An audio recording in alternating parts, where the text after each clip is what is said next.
Hey guys, what is up? Everyday Badger here. It's been a really long time, um, so I'm just gonna give you a quick update. I don't have my slash dual drive here currently, um, but I'll just give you a quick update on that. Um, I've broken two rear hub carriers on the right side. Um, both times. I think it's because the shocks that I have on it just put too much stress on the upper part of the carrier where the turnbuckle goes through and it just snaps. So I will have to get aluminum ones. I don't know when I'll be able to do that. Hopefully here pretty soon. But I'm just gonna slowly, gradually save up money and get parts little by little. What's wrong with the Stampede? I have a 20 tooth or something like that pinion, and as you can see, the lead for the motor pretty much got hot.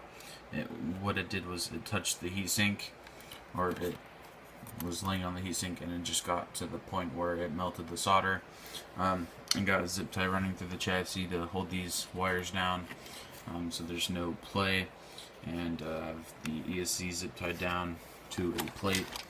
I have a 2018 servo on here, I do believe. Yeah, and it works pretty good. I have these slash tires on here.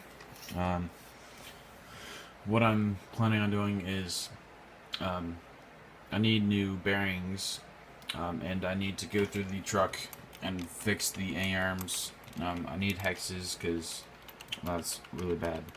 I also ended up breaking off the battery strap pull down, and if the camera will focus,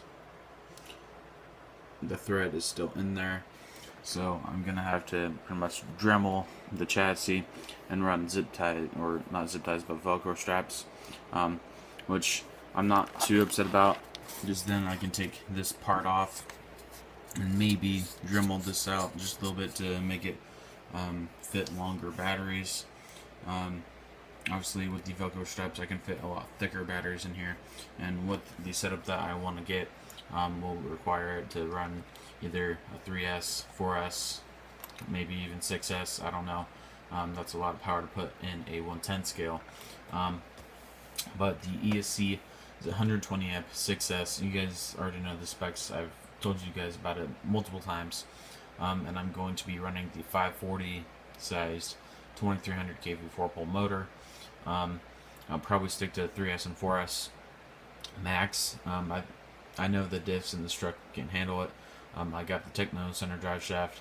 That'll work awesome. And once I get that much power in here, I will have to get metal drive shafts for the rear. And what I'm planning on doing is just getting the Techno drive shafts all the way around. Hopefully I can do that. But again, this is all in the long term. But what I also want to do is I found these 12mm aluminum hex extensions that extend to 30mm. That means the Stampede the wheels will be 30mm out all the way around and give it a lot more travel and a lot wider stance.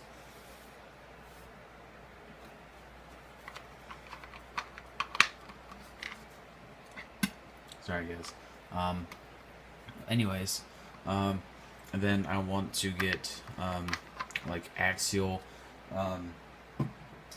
Bomber 10 tires, or axial SCX 10 tires, the 2.2s that stand really tall, that are narrow, just to give the Stampede a more realistic look.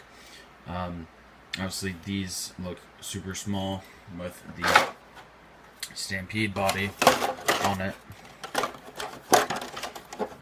It looks super small. The tires look super small and doesn't look really scale, but with the axial tires, they stand a lot taller and they will look really good, especially with the 30mm extensions.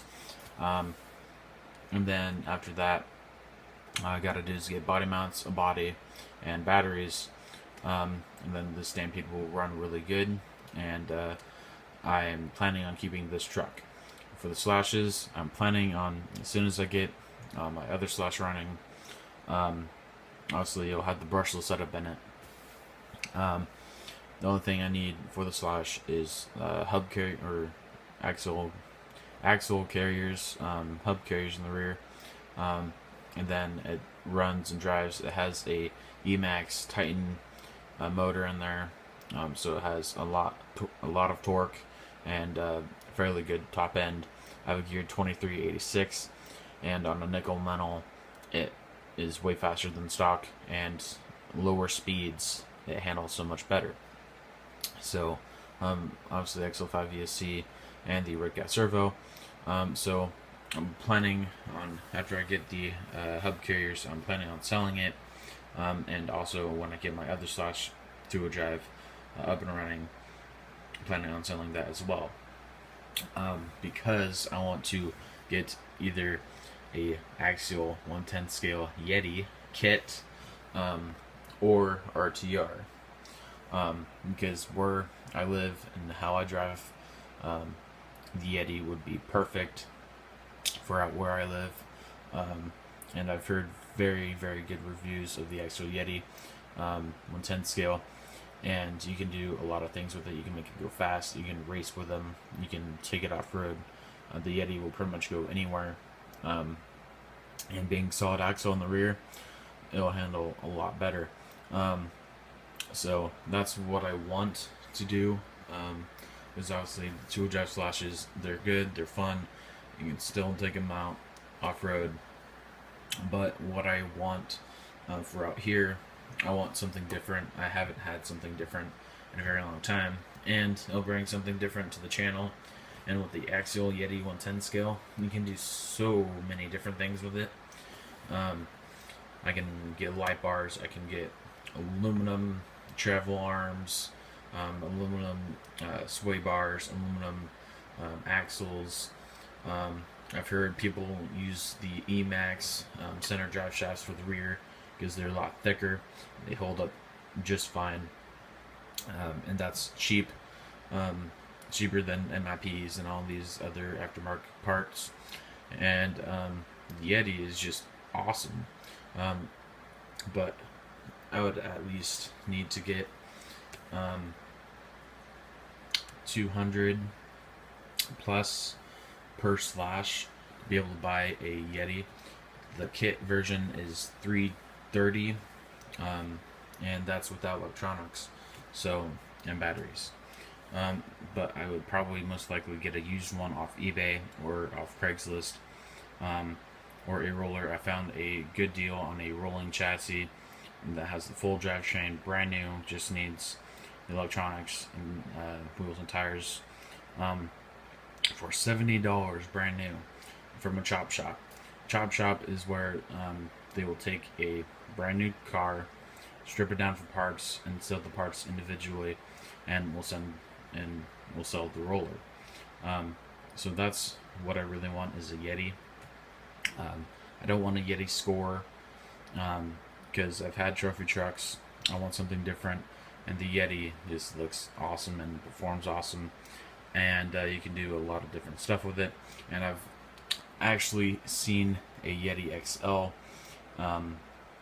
Actually, my buddy has one, and he brought it over, and he was ripping it through the backyard and just having a blast. And Axial is definitely not the most durable brand, but it's all different depending on how you drive. So just as a quick update, tell me in the comments what you guys think I should do with the slashes, if it's a good idea or not. Obviously I don't have the money to buy one brand new without selling the slashes, so, but my main purpose, or my main focus, is getting the Stampede running how I want it and getting it running good. So I also broke a rod end on the shock and bent the shock shaft, so I need to fix that I have rod ends, but I need to rebend the shaft and all that. These are actually rear slash shocks. So, but yeah, hope you guys enjoyed. Let me know in the comments what you guys think, and I'll see you guys in the next video.